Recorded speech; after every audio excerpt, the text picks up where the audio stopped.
¿Pero qué es esto? ¿Qué clase de película peruana es esta? ¿Por qué, díganme, por qué no puedo dejar de llorar?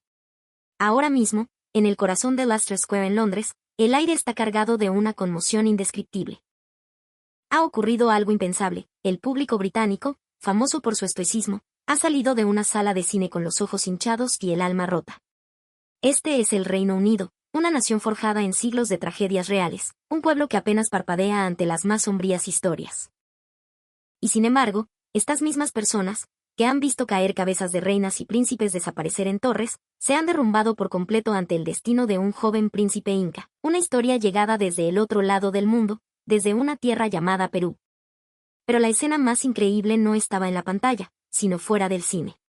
Una sola película ha despertado un interés dormido por más de 500 años. Ha provocado una peregrinación. Un remoto pueblo andino, antes apenas un punto en el mapa, ahora recibe a más de 10.000 visitantes al día. A su madre, 10.000 personas. El mundo entero está viajando en masa a este rincón silencioso de los Andes. ¿Qué tiene la historia de este príncipe y del hombre que lo custodió, para que, después de 5 siglos, pueda sacudir los corazones de todo el planeta? A partir de este momento, les revelaré la verdad detrás de este fenómeno. Una verdad que me golpeó el alma y me obligó a cruzar el océano. Mi nombre es James Campbell. Soy de Londres y me dedico a producir documentales históricos. Llevo más de 20 años en esta chamba, sumergido principalmente en las tragedias de la realeza británica. Las 6 esposas de Enrique VIII, la Guerra de las Rosas, los príncipes desaparecidos en la Torre de Londres. Capturar estas narrativas con mi cámara es mi profesión, mi arte. Y dentro de este vasto campo, hay un tema al que le dediqué años de mi vida, los 2 príncipes de la Torre. ¿Han oído hablar de ellos? En 1483, Eduardo V, de 12 años, y su hermano Ricardo, de 9, fueron despojados del trono por su propio tío, encerrados en la Torre de Londres y nunca más se les volvió a ver. Fue el documental sobre su historia lo que me consagró como un especialista en la realeza. Aún recuerdo perfectamente haber filmado la silueta de un joven actor caminando por los lúgubres pasillos de la torre, utilizando solo el eco de sus pasos, sin una sola nota musical. Incluso entonces, no derramé una lágrima. Para mí, la tragedia real era un material de estudio, un tema que, aunque triste, debía observarse con una distancia profesional y serena. Creía firmemente que la capacidad de narrar sin llorar era la marca de un verdadero profesional. En 20 años, jamás lloré frente a una de mis obras. No lloré mientras editaba la escena de la decapitación de Ana Bolena. No lloré mientras producía el documental sobre la ejecución de la reina María Estuardo. Ese era mi orgullo, mi coraza. Era marzo de este año. Caminaba por Leicester Square cuando una llovizna fría y persistente comenzó a caer sobre Londres. No tenía paraguas, qué vaina. Al pasar frente al cine Cineworld, vi a un grupo de gente haciendo cola bajo el pequeño techo del pórtico. Me acerqué por curiosidad y vi el cartel, una película peruana. El título era audaz y evocador, Amaru, el último sol. La cola era sorprendentemente larga para una tarde de día laborable. Para guarecerme de la lluvia y movido por una extraña curiosidad, decidí entrar. En la taquilla, mientras compraba mi entrada, le pregunté al empleado, ¿qué tiene esta película para que haya tanta gente? El joven me sonrió con complicidad y respondió, la he visto 2 veces y lloré las 2 veces. Es un drama histórico peruano. Sobre un joven príncipe inca exiliado en los Andes. Leí la sinopsis en el póster.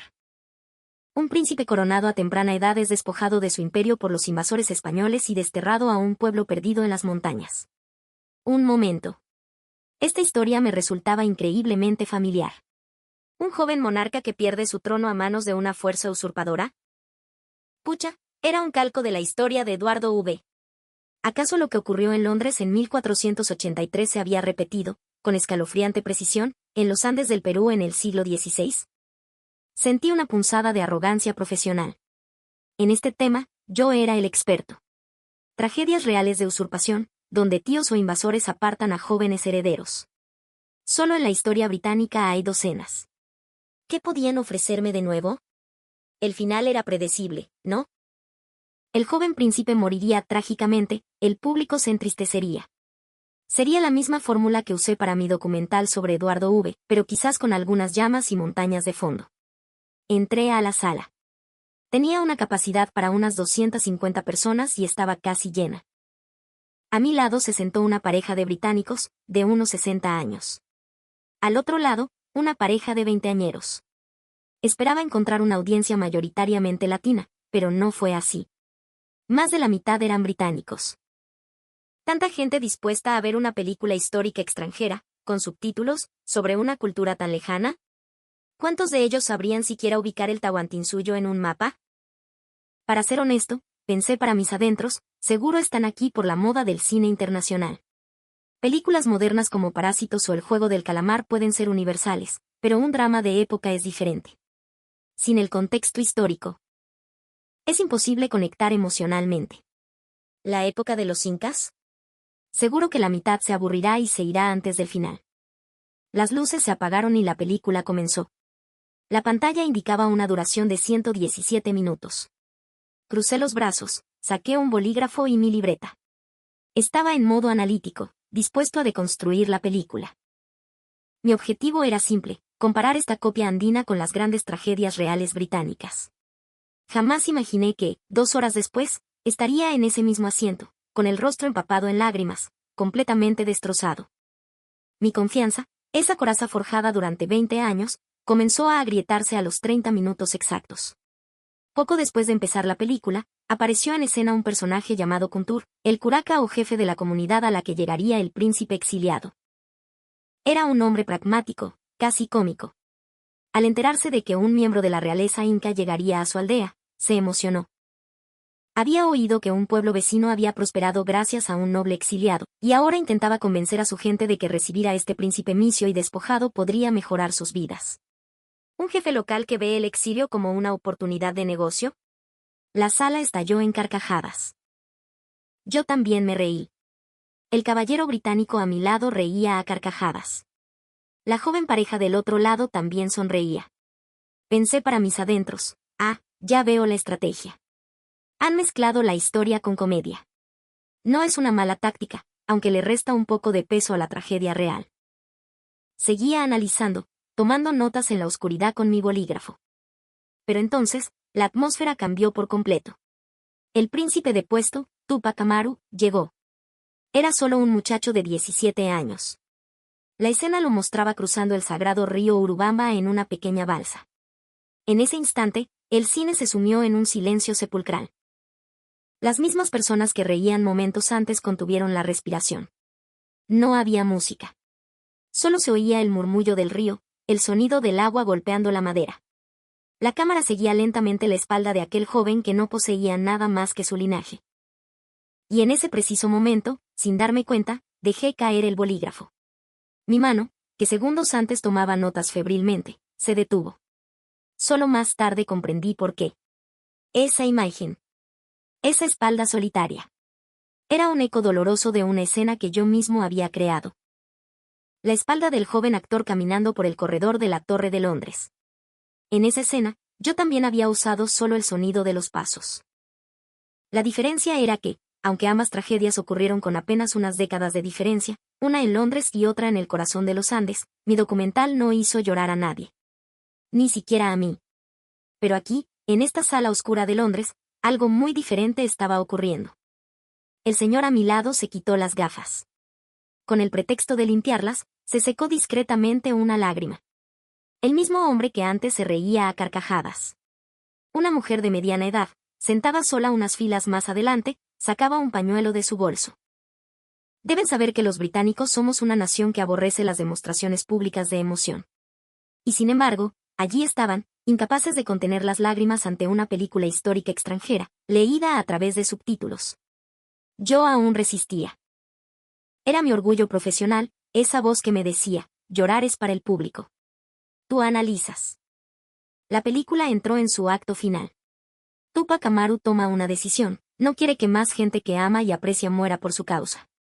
En ese momento, el curaca Kuntur le pregunta, con la voz quebrada, ¿yo estoy entre ellos? El cine se quedó en un silencio tan profundo que se podía oír el latir de los corazones. El joven príncipe le pide a Kuntur un último favor, que sea su mano la que lo ayude a cruzar el río una vez más. El mismo río que cruzó en vida al llegar al exilio, ahora lo cruzaría en la muerte. Se leyó una carta de una mujer que lo amaba. Fuiste a veces mi amigo, mi hermano y mi madre. Y entonces, la escena que lo rompió todo, Kuntur, fuera de la habitación, tira de una soga con toda su alma. La historia real sugiere que fue un sirviente quien lo hizo, pero el director fusionó a ambos personajes en uno solo. La cámara solo enfocaba el rostro de Kuntur, una máscara de dolor insoportable, desgarrado por la lealtad y la pena. Luego, el silencio absoluto que emanaba de la habitación. Y en ese instante, una lágrima, y luego otra, rodaron por mi mejilla. Por primera vez en 20 años. No lloré por Eduardo V., ni por Ana Bolena. Mi orgullo, mi maldito orgullo, se hizo añicos frente a esta película peruana. Los créditos finales comenzaron a aparecer en pantalla. Normalmente, en un cine británico, ese es el momento en que la gente coge sus abrigos, revisa sus móviles y comenta a dónde irá a cenar. Así somos, una cultura que considera una virtud no exteriorizar las emociones. Pero ese día, en la sala 3 del Cineworld, nadie se movió. Pasó un minuto. Pasaron 2. Ni un abrigo recogido, ni una luz de móvil.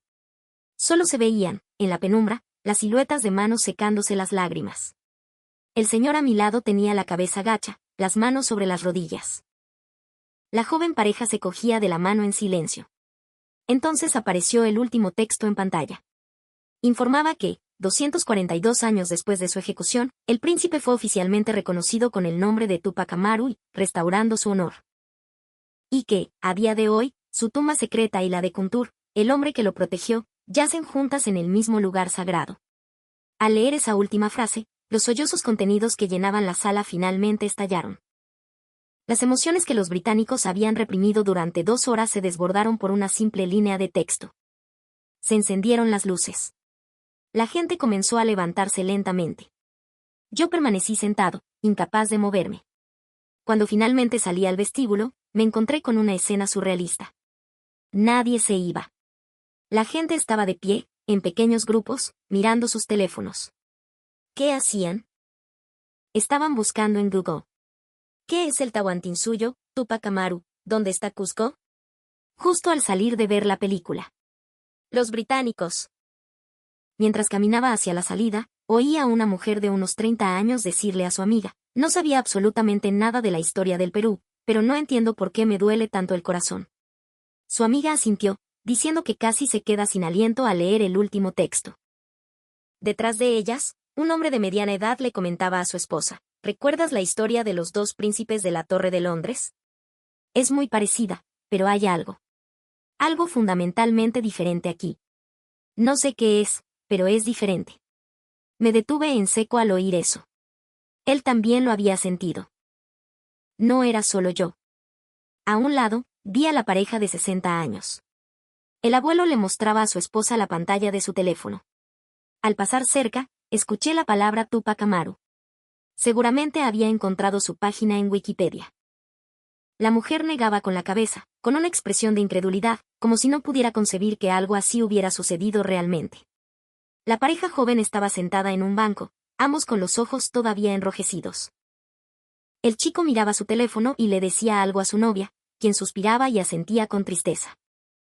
Viendo esa escena, me di cuenta de algo poderoso. Estas personas, que 2 horas antes no sabían que era el Imperio Inca, estaban ahora en el vestíbulo de un cine londinense, buscando información sobre un joven príncipe peruano que vivió hace casi 500 años. Yo también me senté en un banco en la plaza de Leicester Square y saqué mi móvil. Las cifras me impresionaron. En Perú, la película había sido vista por más de 13 millones de personas.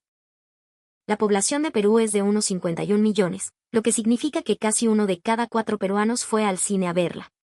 En Estados Unidos se proyectaba en más de 150 cines, y en el Reino Unido, desde su estreno, estaba en más de 20 cadenas nacionales. En Rotten Tomatoes tenía una puntuación del 96% por parte del público. Pero hubo algo más que los números que me atrapó.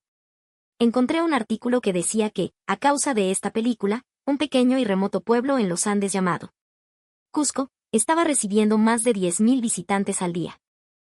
Un lugar al que solo se podía llegar en barco, y la espera para cruzar el río superaba las 2 horas. 10.000 personas. ¿Viajando a un pueblo perdido en las montañas por una película? ¿Esperando 2 horas para subir a una balsa? ¿Qué era tan diferente? Regresé a mi hotel con esa pregunta martilleándome la cabeza. La lluvia había cesado. Había entrado a ese cine para escapar del agua, pero salí siendo una persona completamente distinta. En el bolsillo de mi abrigo todavía estaba el bolígrafo. No había escrito ni una sola nota. Mi análisis no había ni comenzado. En su lugar, mi mente estaba obsesionada con una sola pregunta. ¿Qué diablos diferenciaba la historia de Eduardo V de la de este joven príncipe peruano? Entré en mi habitación y, sin siquiera quitarme el abrigo, encendí mi portátil. Busqué hasta la madrugada. Tupac Amaru, Cusco, Vilcabamba, el Curaca Kuntur. Cuanto más leía, más me era imposible detenerme. Y a las 4 de la mañana, tomé una decisión. Tenía que ir. Tenía que verlo con mis propios ojos. A la mañana siguiente, a pesar de haber dormido solo 4 horas, me sentía extrañamente lúcido. Busqué vuelos. Londres a Lima. Había uno que salía esa misma noche. Tenía una grabación programada en 2 días, pero le envié un correo a mi colega pidiéndole que la pospusiera. Le dije que había surgido una investigación urgente. Y no era mentira. Era realmente urgente. Miren, en más de 20 años haciendo documentales, solo he pospuesto una grabación 2 veces. La primera, cuando mi padre sufrió un infarto. La segunda fue ese día. ¿Volar a otro país por una película? ¿A Perú? Jamás había estado en Perú. No hablaba ni una palabra de español, más allá de lo básico. Y sin embargo, allí estaba yo, en el aeropuerto de Heathrow, con una mochila como único equipaje. La primera sorpresa ocurrió en la puerta de embarque. En la cola para el vuelo a Lima, vi a bastantes británicos. No parecían expatriados ni gente en viaje de negocios. Vi a una joven pareja con mochilas y a una pareja de unos 60 años. Será una coincidencia, pensé. Pero al embarcar, le pregunté al joven británico sentado a mi lado si iba de vacaciones a Perú. Me sonrió y respondió, sí, voy a un lugar llamado Cusco. Vi una película. Se me heló la sangre. No era el único. En este mismo avión había más personas viajando por la misma razón que yo. Durante las 11 horas de vuelo, esa idea no abandonó mi mente. Llegué a Lima por la mañana. Inmediatamente me dirigí a la terminal de autobuses para tomar uno hacia Cusco. En ese lugar caótico y vibrante, ocurrió la segunda sorpresa. En la cola para el bus a Cusco, no era el único extranjero. Una pareja de estadounidenses con enormes mochilas esperaba delante de mí, y 2 jóvenes japonesas miraban un mapa en su teléfono. También vi a un hombre de mediana edad, de aspecto europeo. Gente de todo el mundo, tomando un autobús de línea hacia un remoto pueblo en los Andes peruanos. Jamás he visto una escena así, ni siquiera frente a la Torre de Londres. En ninguna parte del mundo he presenciado algo parecido. Un paisaje donde personas de diversas nacionalidades toman un bus local para adentrarse en las montañas, solo para ver un sitio histórico. Subí al autobús. Vi un asiento libre junto a la pareja estadounidense y me senté. Les pregunté si también iban a Cusco. El esposo asintió y me contó que su esposa había visto la película en Nueva York. La vio 2 veces y lloró las 2 veces. Una noche, durante la cena, le dijo, cariño, tenemos que ir. Tenemos que ir al lugar donde murió ese muchacho hace casi 500 años. El hombre me confesó que al principio pensó que era una broma. Pero ella hablaba en serio. Ya había mirado los precios de los vuelos. Sonriendo, me dijo, llevamos 30 años casados y es la primera vez que la veo hacer algo tan impulsivo. Miré a su esposa. Era una mujer de unos 50 y tantos años, que miraba por la ventana con una sonrisa serena. Le pregunté si conocía la historia del Perú. Negó con la cabeza. No sabía nada. Ni siquiera sabía dónde estaba el imperio inca. Pero cuando vi la escena en la que ese hombre, el curaca, entra en el río para rescatar el cuerpo del príncipe, sentí que el corazón se me iba a salir del pecho. La imagen de ese hombre humilde arriesgando su vida para recuperar el cuerpo de un joven, esa imagen no se me ha borrado de la cabeza en una semana. Escuchando su historia, miré por la ventana. A medida que salíamos de la caótica Lima, el paisaje comenzó a transformarse. Los edificios dieron paso a las montañas. El aire se sentía diferente, más puro. Después de un largo viaje, el autobús finalmente llegó a un pequeño pueblo en el corazón de los Andes. Al bajar, lo primero que sentí fue el aire. No era el aire húmedo y pesado de Londres. Era el aire frío, limpio y delgado de la sierra. Esperaba un lugar tranquilo. Pero no lo era. Estaba abarrotado de gente. A su mare, qué cantidad de gente. Era un pueblo diminuto, pero había autobuses turísticos aparcados en fila y los estacionamientos estaban llenos. Los restaurantes rebosaban de clientes y las calles estaban llenas de familias. La esposa estadounidense, al bajar del bus, le dijo a su marido: «Dios mío, ¿cómo puede haber tanta gente en este pueblito?». Yo pensaba lo mismo. Toda esta gente había venido al lugar donde un joven príncipe fue ejecutado hace casi 500 años. Una sola película había logrado esto. Desde el pueblo hasta el sitio histórico, el viaje fue corto, unos 10 minutos en un colectivo. Pero al llegar a la entrada, me quedé boquiabierto. Había una cola de gente que parecía no tener fin. Para entrar al lugar sagrado, hay que cruzar un río en una pequeña balsa. El lugar está rodeado por el río por 3 lados y por un acantilado por el otro, así que es inaccesible sin una embarcación. La espera para tomar esa balsa era de más de 2 horas. Pero, ¿qué podía hacer? Había llegado hasta aquí. Tenía que cruzar. Me puse al final de la cola. Mientras esperaba, observé a la gente a mi alrededor. Había de todo: abuelos, parejas jóvenes, familias con niños pequeños. Le pregunté a una abuela que estaba delante de mí cómo había llegado hasta allí. Su nieta, que hablaba un poco de inglés, me tradujo. Me contó que su nieta vio la película, lloró y le rogó que la llevara. Habían viajado casi todo el día desde Lima. La abuela sostenía la mano de su nieta con fuerza. Ver esa escena me conmovió de una manera extraña. Miré hacia atrás y vi a la pareja estadounidense más atrás en la cola. Le saludé con la mano y el esposo me gritó sonriendo: «¿Va a esperar las 2 horas?» Le respondí, también a gritos: «Claro que sí, causa». Finalmente, subí a la balsa. El cruce del río dura solo unos minutos, pero ese breve lapso de tiempo se sintió extrañamente largo y solemne. El joven Túpac Amaru había cruzado este mismo río. Un muchacho de 17 años, sin nada, lo cruzó en esta misma agua, sabiendo que probablemente nunca regresaría. Cuando vi esa escena en el cine, era solo una historia en una pantalla. Pero ahora, yo estaba cruzando el mismo río. El murmullo del agua era sereno. Seguramente, hace casi 500 años, sonaba exactamente igual. Al entrar en el recinto, me encontré en un lugar de una belleza sobrecogedora. En medio de un denso bosque, se alzaba una antigua huaca, un lugar sagrado de piedra. Una placa explicaba que su construcción databa de más de 600 años. Se llamaba Intiñan, el Camino del Sol. La leyenda decía que el joven príncipe venía aquí a observar las estrellas, recordando el hogar que jamás volvería a ver. Me detuve frente a esa piedra ancestral, la misma que había visto en fotos en mi hotel. 600 años. Esta piedra ya estaba aquí cuando ese muchacho miraba al cielo cada noche desde este mismo bosque, anhelando un hogar al que nunca podría regresar. Comencé a leer las placas informativas una por una. Había una traducción al inglés. Y allí descubrí detalles que la película no había mostrado. Túpac Amaru nació en 1545. Su padre, Manco Inca, fue asesinado por españoles traidores. Heredó un imperio en resistencia a los 16 años, pero fue capturado y llevado a Cusco. Fue ejecutado públicamente por orden del virrey Francisco de Toledo a los 27 años. Pero fue el siguiente párrafo en la placa lo que me dejó paralizado. Después de su ejecución, se emitió un decreto virreinal: cualquiera que recogiera su cuerpo o intentara darle sepultura sería ejecutado, y su familia sería exterminada hasta la 3ª generación. Nadie se atrevió a tocarlo. Los registros de la época decían que su cabeza fue empalada y exhibida en la plaza, pero que su rostro se mantenía tan hermoso que empezó a ser venerado por los locales. Su cuerpo fue abandonado. Un joven de 27 años, cuyo cuerpo fue dejado a la intemperie para ser devorado por los buitres y los perros. Fue entonces, según la placa, que un curaca local llamado Kuntur lo recogió. Lloró por él, consiguió un ataúd y le dio un entierro digno. El ataúd era uno que los misioneros guardaban para emergencias, y lo usaron en secreto. El entierro se hizo de noche, a escondidas.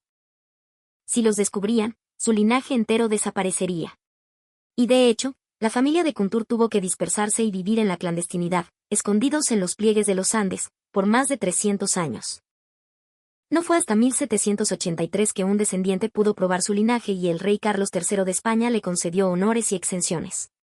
300 años. Una familia entera vivió escondida por hacer lo correcto.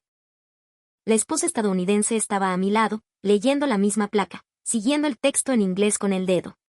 Se detuvo, se aferró al brazo de su esposo, y con la voz temblorosa, dijo, Esta gente vivió escondida por 300 años solo por haber enterrado un cuerpo. El esposo le puso la mano en el hombro. Ambos se quedaron en silencio por un largo rato. Luego fuimos al lugar de la tumba, el Handneum peruano. Es un sitio sencillo, casi secreto, reconocido como patrimonio nacional. Alrededor de la tumba, los árboles de queñual parecían inclinarse hacia ella, como si estuvieran haciendo una reverencia perpetua. Llevaban cientos de años en esa misma posición. Otra placa explicaba que 242 años después de su muerte, en 1821, con la independencia del Perú, el nombre de Túpac Amaru fue restaurado, no como un rebelde, sino como un mártir y precursor de la independencia. 242 años después. Y la memoria de la familia de Kuntur también fue honrada por la nueva república. Permanecí de pie frente a esa tumba durante mucho tiempo. Regresamos al pueblo. La pareja estadounidense y yo nos movíamos juntos, como si fuéramos viejos amigos.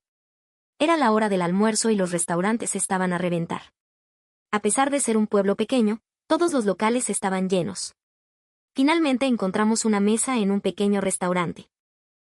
En el menú, un plato llamó mi atención, chuño del Inca. Una nota debajo decía, el pan del exilio. Le pregunté al dueño qué era. Una joven peruana de la mesa de al lado, muy amablemente, me tradujo. Me explicó que el chuño, una papa deshidratada por congelación, era un alimento ancestral que seguramente Túpac Amaru habría comido durante su resistencia en Vilcabamba. Dijo que el propio director de la película lo mencionó en una entrevista.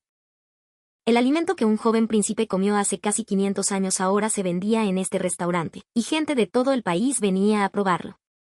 Pedí el chuño. La pareja estadounidense también. Cuando llegó el plato, me di cuenta de algo. La gente no estaba aquí solo para comer. Estaban aquí para probar el alimento que un joven de su historia había comido. Para ellos, era una forma de comunión, un acto de memoria. La esposa estadounidense probó un trozo de chuño, abrió los ojos como platos y le dijo a su marido, no puedo creer que esto es lo que comía ese muchacho. El esposo asintió y dijo, en Estados Unidos no tenemos nada como esto. Una cultura que recrea y come la comida de una figura histórica de hace siglos. Yo pensaba lo mismo. Tampoco existe en el Reino Unido. ¿Alguien sabe cuál fue la última comida de Eduardo V en la Torre de Londres? Ni siquiera hay registros. Pero en Perú, la mesa de un príncipe de hace casi 500 años se recrea y se comparte. Al salir del restaurante, vi más cosas asombrosas. En la entrada, un cartel oficial del Ministerio de Salud del Perú y del Gobierno Regional de Cusco anunciaba una inspección sanitaria a más de 100 restaurantes de la zona. Como llegaban tantos turistas, el gobierno había intervenido para prevenir intoxicaciones alimentarias. El gobierno regional también había enviado inspectores para verificar la seguridad de las balsas en el río. ¿Entienden lo que esto significa? Una película había movilizado a dos organismos gubernamentales. El Departamento de Seguridad Alimentaria y el gobierno regional estaban inspeccionando restaurantes y barcos. ¿Alguna vez una película ha hecho que el gobierno británico se mueva? Yo nunca lo he visto. Busqué las cifras. Las ventas totales en el pueblo habían aumentado más de un 35% desde el estreno de la película. Los ingresos de hoteles y restaurantes se habían disparado más de un 52%, y los fines de semana, más del 68%. La economía de un pequeño pueblo andino había sido completamente transformada por una película. Y no era solo ese pueblo. Otras regiones, como Ayacucho o Cajamarca, estaban creando rutas turísticas relacionadas con la historia inca. Estaban trazando los caminos por los que pasaron los últimos incas, creando productos turísticos. Rutas de viaje que seguían las huellas de un joven príncipe de hace casi 500 años estaban surgiendo por todo el Perú. Y también había un fenómeno fascinante a la inversa. Oí que en Lima, los turistas que veían la película dejaban reseñas de una estrella en la estatua de Francisco Pizarro, el virrey que ordenó la ejecución. La indignación por un acto de tiranía de hace casi 500 años, reavivada por una película. Un país que le pone malas críticas a un conquistador muerto hace siglos. Me pareció a la vez aterrador y admirable. Esta gente no deja la historia en el pasado. La sienten como una emoción viva, presente. El esposo estadounidense, mientras caminábamos, me dijo, he estado en Gettysburg, el campo de batalla de nuestra guerra civil. También va mucha gente. Pero el ambiente es totalmente diferente. Allí sientes que estás observando la historia. Aquí sientes que te estás encontrando con la historia. Observar la historia versus encontrarse con la historia. Esa frase se quedó grabada en mi mente. Pasé 2 días en ese pueblo. Me despedí de la pareja estadounidense la segunda noche. Ellos iban a seguir viajando por Perú. La esposa me estrechó la mano y me dijo, nunca olvidaré este viaje. El esposo, a su lado, asintió y añadió, fue la mejor decisión que ha tomado mi esposa en 30 años de matrimonio. Me quedé solo. La última mañana, volví a la tumba. Era temprano y había poca gente. Estaba silencioso. Me paré solo frente a la tumba de Túpac Amaru. De nuevo, noté cómo los árboles de Queñual se inclinaban hacia ella, en su reverencia de siglos. Y al lado, había otra tumba. La tumba de Kuntur. La placa decía simplemente, Kuntur, curaca leal. Permanecí allí un largo rato. El hombre que arriesgó su vida hace casi 500 años para recoger el cuerpo de un joven, ahora yacía junto a él por toda la eternidad. Lo protegió en vida y no lo abandonó en la muerte. En ese momento, llegó una familia peruana. Un abuelo, una abuela y un niño de unos 5 o 6 años. El abuelo tomó la mano del niño y lo llevó frente a la tumba de Kuntur. Se arrodilló para estar a la altura de los ojos del niño y comenzó a explicarle algo. No entendí las palabras, probablemente hablaba en quechua o en un español suave, pero vi la expresión del abuelo. Era de una solemnidad profunda. Le estaba enseñando a su nieto quién era ese hombre y por qué estaba enterrado allí. El niño le hizo una pregunta. El abuelo respondió. El niño asintió, juntó sus pequeñas manos y se inclinó ante la tumba. Un niño de 5 años haciendo una reverencia. El abuelo le acarició la cabeza. Al ver esa escena, sentí que se me cortaba la respiración. Llevo 20 años filmando tragedias. Mi trabajo es observar la muerte de la realeza a través de una lente. Pero en este pequeño pueblo andino, no se necesitan lentes. Sin cámaras, la memoria se transmitía. De las rodillas del abuelo a las manos del nieto. En un lenguaje que no se puede explicar. Simplemente se transmite. 500 años. No son los registros, son las personas las que mantienen viva la memoria. Esto no es una moda. No es algo que una película encendió. La llama nunca se había apagado. Antes de irme, me senté un momento a la orilla del río. El Urubamba fluía, silencioso. He estado en innumerables sitios históricos, pero por alguna razón, sentí que este pequeño río se quedaría conmigo más tiempo que cualquier otro lugar. Sin museos grandiosos, sin audioguías. Solo el sonido del agua. Y eso lo era todo. Me levanté. Era hora de volver, de tomar el autobús al aeropuerto. En el autobús de regreso, mientras las montañas del Perú pasaban por mi ventana, abrí mi portátil. Comencé a escribir un correo electrónico a Andrew, mi productor en Londres. Dudé sobre qué poner en el asunto. Finalmente, escribí, tengo nuestro próximo documental. Mis dedos volaron sobre el teclado. Le conté sobre el joven príncipe ejecutado en 1572. Pero le dije que lo extraordinario de la historia no era su tragedia, sino lo que vino después. Un curaca que arriesgó su vida para enterrarlo. Una familia que vivió escondida por 300 años. Una nación que restauró su nombre 242 años después. Y un pueblo que, casi 500 años más tarde, sigue peregrinando a su tumba. Y añadí, Andrew, esta es una forma de recordar que el Reino Unido nunca ha conocido. Pulsé enviar. Al llegar al aeropuerto de Lima y subir al avión de regreso a Londres, vi la respuesta de Andrew. Era breve. El experto en realeza británica quiere hacer un documental sobre un inca peruano. Interesante. Hablemos en detalle. Conozco a Andrew. Hablemos en detalle es su forma de decir sí. Mientras leía el correo, recordé la tarde lluviosa en Leicester Square. Como entré al cine pensando que esas tragedias eran moneda corriente en Europa, que nada podría sorprenderme. Qué equivocado estaba. Completamente equivocado. Yo siempre apago la cámara cuando la tragedia termina. Siempre pensé que con la muerte del rey, la historia acababa. Pero este país, Perú, me enseñó que la verdadera historia comienza después de la muerte. La historia trata sobre quién se quedó, quién recordó, quién desafió al poder por lealtad. Y el hombre que hizo eso posible fue un curaca llamado Kuntur. Hay una frase que se le atribuye en las crónicas de la época, una frase que resuena con una fuerza increíble: hacer lo justo y sufrir por ello, es algo que mi corazón acepta con agrado. Esa sola frase ha sobrevivido casi 500 años. El poder intentó borrarla, pero no pudo. La conciencia de un solo hombre construyó la memoria de una nación. Historias de reyes asesinados por poder existen en todos los países. También historias de héroes que lideran rebeliones. Pero la historia de una persona común, que sin esperar nada a cambio lo arriesga todo por alguien que está a su lado. Esas son difíciles de encontrar. Perú la tiene.